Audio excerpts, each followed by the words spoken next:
When we last checked in with our hero, the Odd Cello Player, he was having a big week.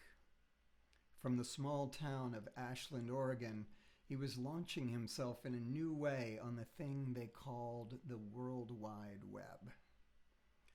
He had come up with what seemed to him to be a brilliant idea.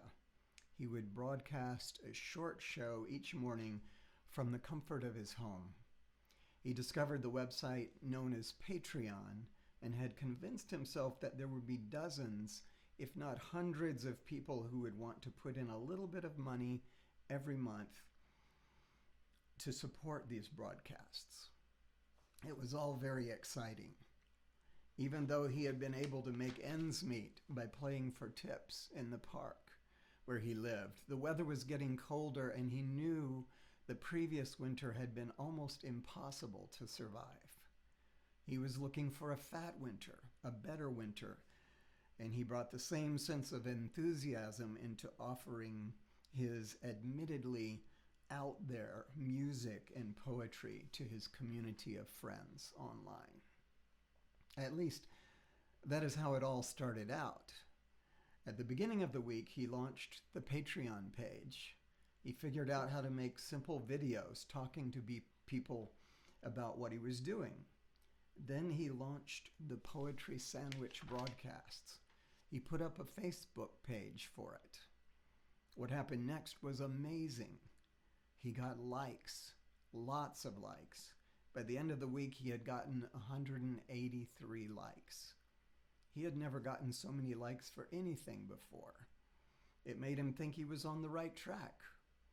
On the first morning of the Poetry Sandwich broadcast, he got up at 5:30 in the morning and went out to the park overlooking the mountains near where he lives and did the sitting meditation, breathing, being awake, the way he had been doing since late July.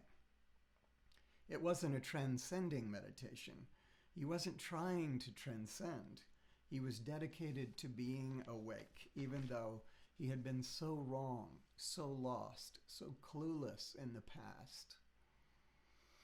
It was dark when he began, and the sun rose as he attended to his breath and had the experience he had come to treasure, some kind of deep nourishment, some kind of strength he had never felt before.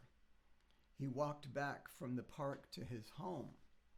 He was so pleased with himself for being able to make the offering he was making, to get up in the morning and share himself with the world. The first morning, 3 people showed up.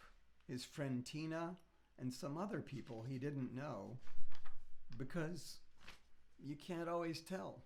Everybody has to make up a screen name for themselves.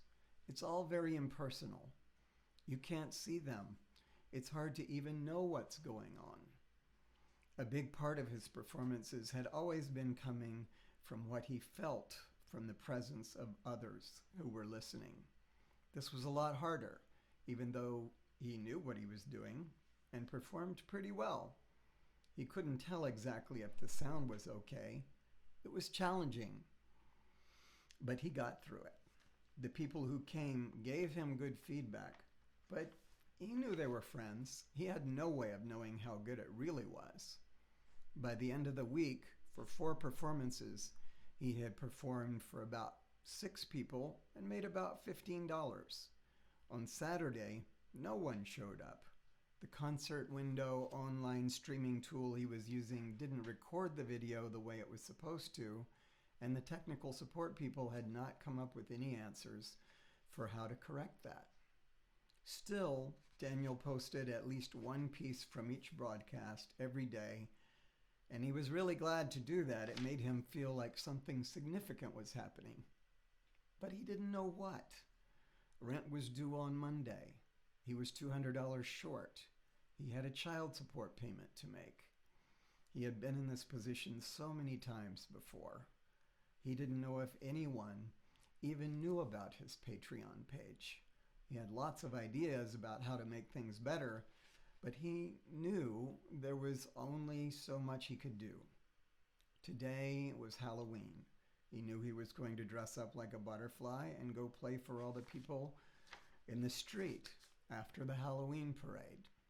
He still had faith. He didn't know what to do, what was going to happen next, but he was happy to be alive. Not just a little bit happy, but fucking awesomely happy. And that was not poetic in the least. He knew good poetry. Fucking awesomely isn't even close to good poetry. But it was what he had, and he was glad about it. He decided to venture out into the day. So that's all we have for this week. I'll be back next week. Now I have a flower I have to pollinate.